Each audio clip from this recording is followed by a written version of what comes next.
Alright, so I'm working on some BMW E39 540i heads. It's engine code M62B44tu. I noticed something. So, the exhaust valves and the exhaust valve seats all have quite a bit of pitting on them. In this case, I did a leak down test, and I had a 100% leak in one cylinder and like 65 in another. So that's what triggered me to take this whole thing apart. It's nice to find, a concrete problem so you can get a solution for it. All this stuff's correctable, so I'm going to walk you through the process of what I've been doing and getting pretty good results. So first off, here's the things you're going to need for this. Your lapping tools, pretty cheaply and easily available, about 10 bucks in any auto parts store. A little bit of oil. Really important, some Prussian Blue. I like to have a little pipe cleaner, wipe out the guide with. Pre-cut a bunch of little swatches of shop rag.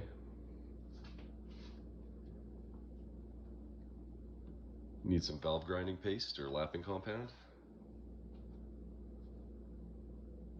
And then your old valve, and of course your new one that you're going to fit. A new one not necessarily required. You can lap in your old ones with pretty good results. In this case, I wanted a really good finished product because I'm 25 hours into this and I just want it to work perfectly. To get started here, we got to make sure that we're using a nice straight valve. So the way to do that is grab a little bit of the Prussian Blue on a paintbrush and just lightly paint it onto the valve face. And it really doesn't take a lot because we're just looking to see the contact pattern. Anything you put on here, you're going to end up cleaning up, so just a nice light coating.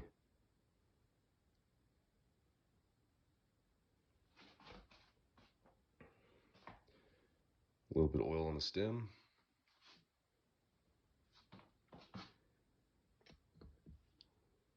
I'm just working it down into the valve guide, getting a nice even coat of oil. And I've left a stem seal in here, which I kind of recommend to help center the valve stem while you're doing this lapping process, and then change them out after. So I'm just working it past that stem seal. And what I want to do is one single kind of authoritative contact. And you don't want to do multiple or turn it because you're just trying to see the contact pattern without smearing it or altering it. So I'm just going to do one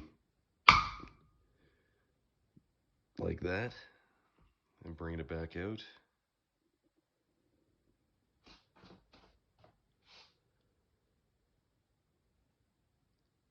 So you can see it's got a nice straight and even margin on top and bottom. It's got a straight contact, but you can see how it's making less contact on one side than the other. So this would have been a leak.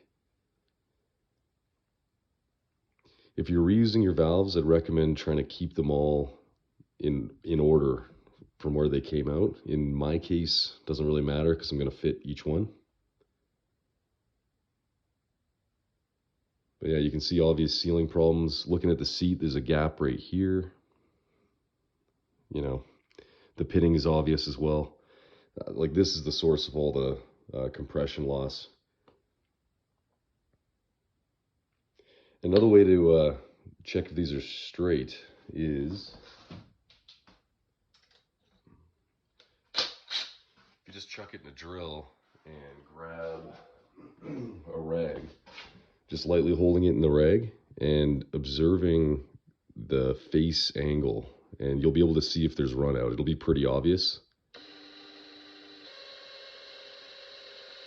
So this one looks pretty good. It might have a tiny bend in it, but I think good enough for our purposes. Because really all I'm doing is using the remaining non-pitted portion of the 45 as a surface to just lightly kind of cut that valve seat, get it ready for a new valve, and then we'll relap the new valve. and make a perfect seal. So before I get to this kind of at-home type repair, I'll kind of give you a bit of a tour of what's required if this doesn't work. So you go through the lapping, you do maybe 2 rounds of lapping. You'll notice as you're lapping, the valve face will start getting wider and wider. You'll get closer and closer to the edge of your valve as well. So those are things to keep in mind. Ideally, you're trying to remove as little material as possible in all these processes. But if all that doesn't work, then this is what you're gonna need to do. So you're gonna have to get either, take it to a machine shop or do what I did, invest in this case, I'm using New Way Manufacturing's kind of hand powered valve cutting tools. But essentially, this is a tapered pilot, so thinner at the bottom than the top. They all come in custom sizes that are fit to the ID of the guide. So in this case, 6 millimeter guide. So you firmly set your pilot down your valve guide, which is creating a center point that you get to work off of. And then there's these cutting bits with all your different angles. So I've got about 5 or 6. You can make a really nice taper, starting at like a 70 and ending at a 15 with the 45 in the middle as your actual seat surface. You can adjust it, higher or lower on the valve contact point. You can basically do anything you want. Really nice to have. It's a bit of an investment. I wouldn't recommend it for casual automotive work, but I love having them. So yeah, these are real great. They clean up, real quick, real nice. I'm not going to get into it now, but drop a comment if you want me to make a more extensive video on this at a future date. I've also got the valve face cutting tool. I think it's called a Gizmatic. It's quite nice as well. As you're removing material, though, you're changing the way things are contacting. You're, making your valve go deeper into the head. You're changing your valve lash as well.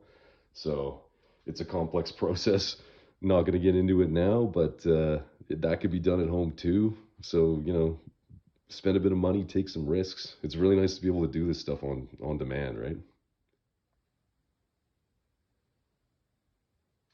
So starting lapping, just want to grab a very tiny amount of your lapping compound, and it takes almost nothing. But just getting a little bit on the valve face.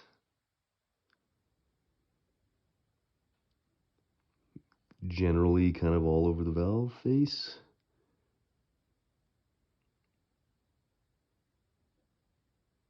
We're going to smear this in so it doesn't have to be perfect. Just like that. And again, keeping that stem oiled at all times. And yeah, be careful not to drop anything on your deck surface. You'll make dents, create sealing problems. You might end up having to take it for machining. Done it myself, don't recommend it. And yeah, be very careful to not get any debris of any kind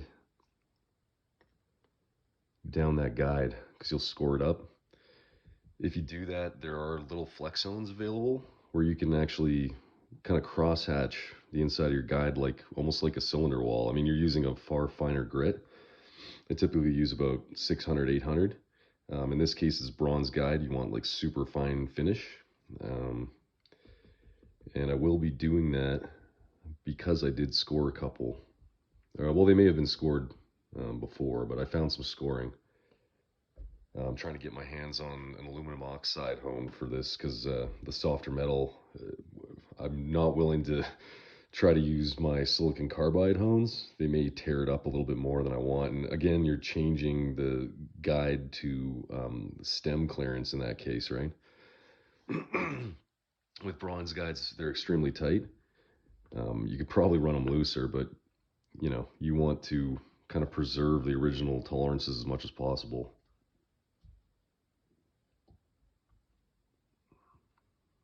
So again, just having to get it past that stem seal. having a problem with this because my suction cup is like the exact diameter of the valve head, so it tends to lose suction sometimes. But yeah, just making sure to get that paste all over the valve seat, and then simply back and forth motion. And I like to pick it up and rotate it a little bit and do it again. And you're just doing that kind of almost at random. Some long strokes, some short strokes.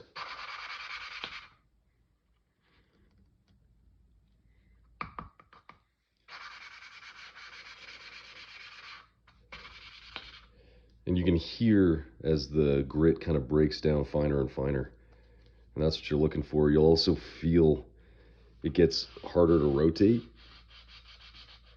which is good. It means you're getting more and more contact. So I'll try this smaller suction cup, but I find it doesn't have enough grab. Yeah, so it tends to come off pretty easily.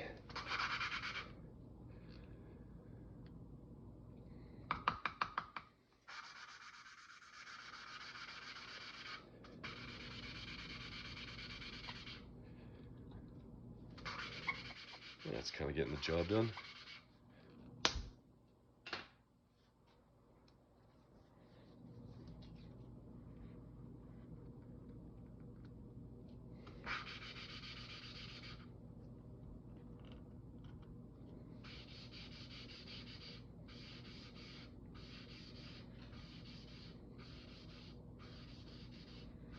It's starting to feel pretty good.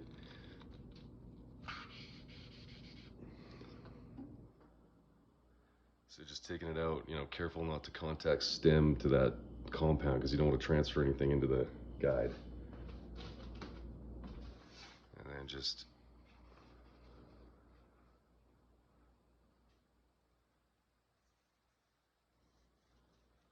wiping away all the compound.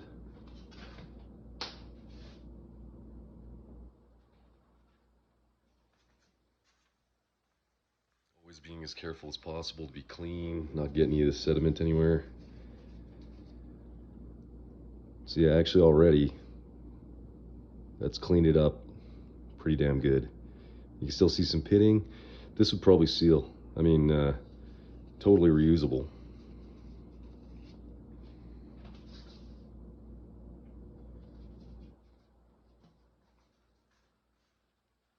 And this is why it's nice to have those kind of pre-cut pieces of shop rag. Kind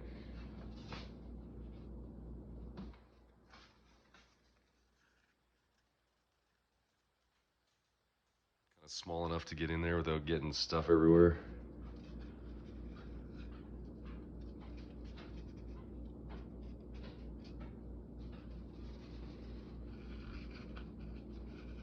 Helps to have the heads as cleaned up as possible. I get all the carbon stuff out. But yeah, that's actually looking really nice. I mean, that's probably all there is to it, to be honest.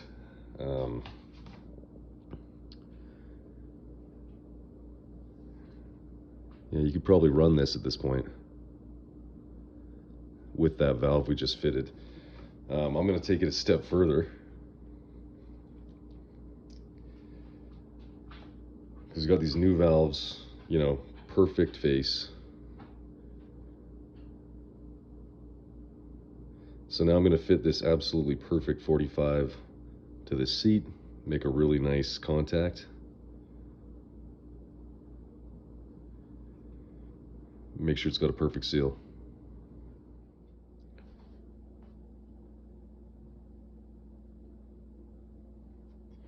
So I got the new valve. Just going to put the tiniest amount of the lapping compound on it.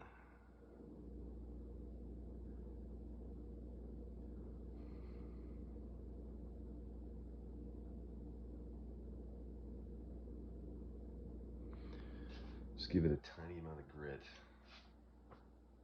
to work out any imperfection in sealing between that kind of the profile of the old valve and this new one. Always with the oil on the stem, keeping everything lubricated.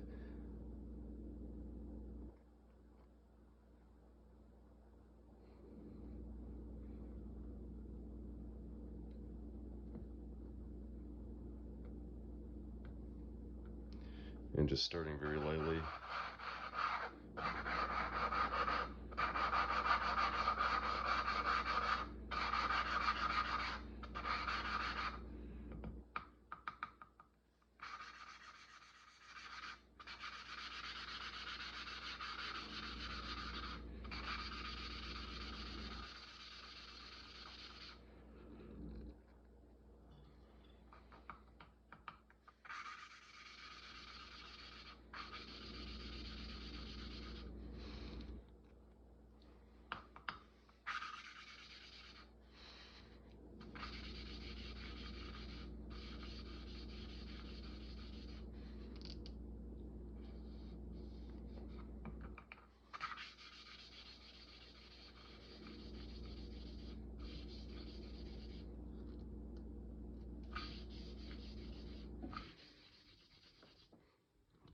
All right.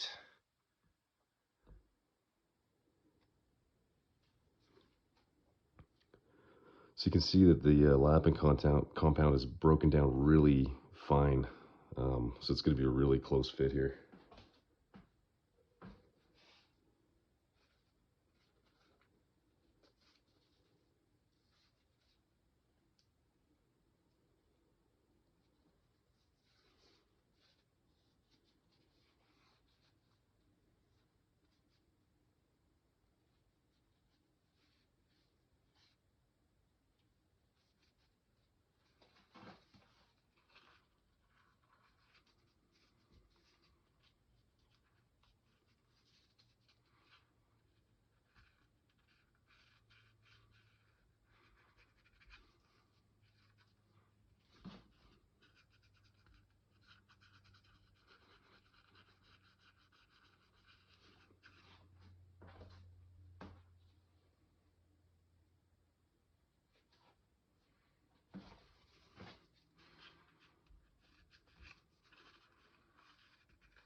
So I've also got kind of a proprietary 800 grit lapping compound that I like to use.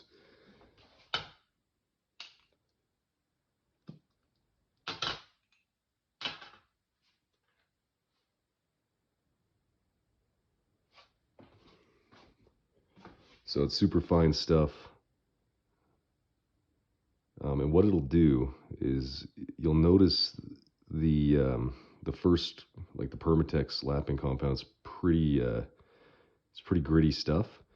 It does break down quite a bit, but it'll leave kind of some striation or like some longitudinal lines on the valve seat. And this stuff will just go in and kind of smooth that out. I mean, a lot of that stuff will just kind of peen out as soon as you start the engine, run it for a little bit, but you know, for the sake of absolute perfection, I feel like it's worth the extra 5 minutes per valve, you know? So yeah, exact same process, just using really fine stuff. And I'm giving it just a real firm but smooth final once over.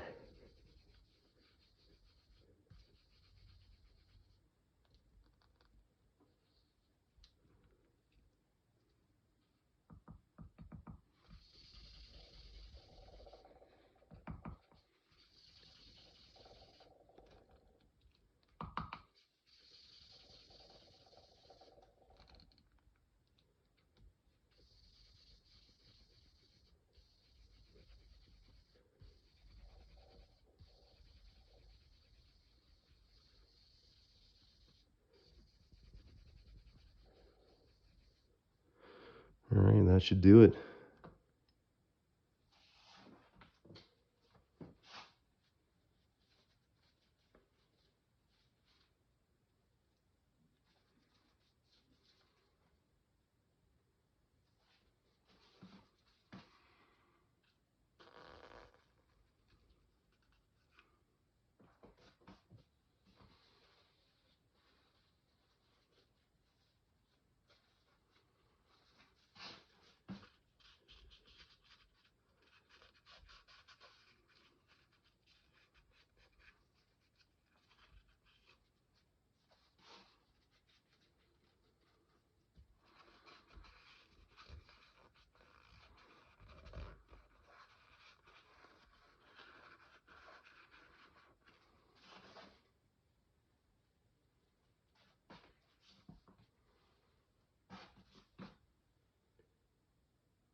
So you can see after the 800, there's an area in the middle that almost kind of polished off. So, you know, these existing seats weren't totally flat.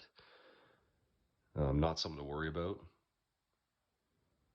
Again, like once this thing is running at high RPM, it will kind of self-adjust, right? Like the new valve will be peened in slightly more.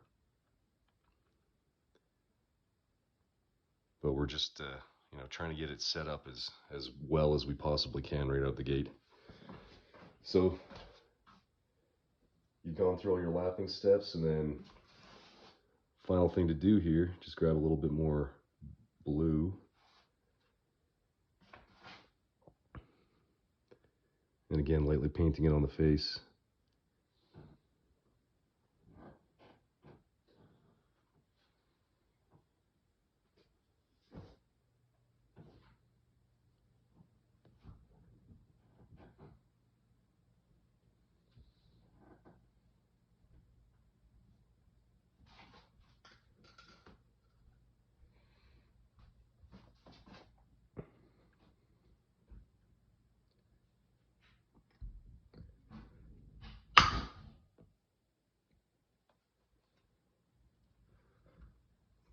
Stuck on the,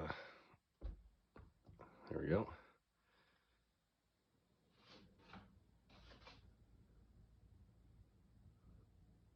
So it looks really good. Nice and straight, nice contact pattern. I like to give it a number of kind of aggressive hits.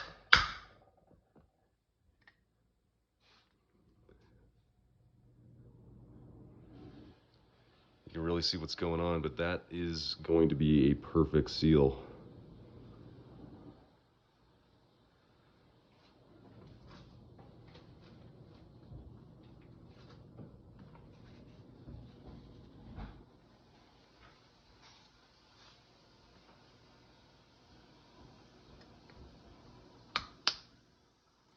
Another useful way to check for leaks is to take a flashlight and kind of shine it around the perimeter of the valve. And if you're looking down the runner, you'll be able to see the light coming through if there's any leaks. So if I just go ahead and poke it up slightly, yeah, so you can, you know, if there's any sort of gap there, you'll be able to see the light coming through. But, you know, since we've done a great job here, you got a perfect seal. And the last part of the process is just keeping everything in order. So I'm labeling it as exhaust valve 1 on the passenger side head. And that's that. Thought I'd give you a bit of insight on the depth of OCD on this build here. So I've taken every sort of cover off, sandblasted it, painted it, put a lot of work into the head. So polished all the cams, polished all the lifters, rebuilt them all. Got all the other valves fitted, labeled, water pump. Found an AFE intake in a junkyard. Got this out for 20 bucks. Pretty happy with it. I had to sandblast it, repaint it, the whole deal, but turned out pretty good. So you guys might have seen some of my K-Series stuff in the past. I've got a build going for that as well.